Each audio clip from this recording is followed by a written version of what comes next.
Sure. You know, something that's always captivated me is the way that children see the world. And maybe it's because I remember childhood for me was being in America, then moving to Africa, a lot of upset, a lot of turmoil. And I think a child that exists in a world where there's a ton of turmoil remembers all that on a cellular level. So That's the part of me, I think, that went, needing to create or needing to tell something.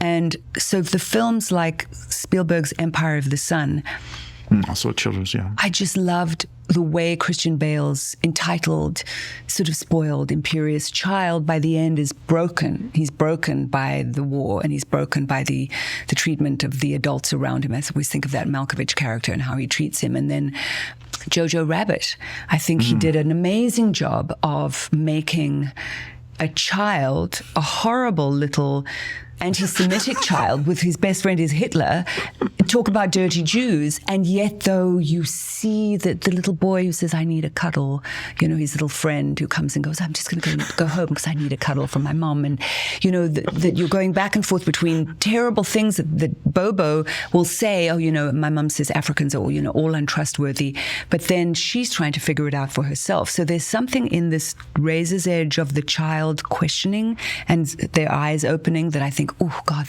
I remember that being that myself. And so it's sort of this fertile place for me to sort of pose some of the questions or replay some of the things that I remember thinking myself. Kids, something about children and using kids.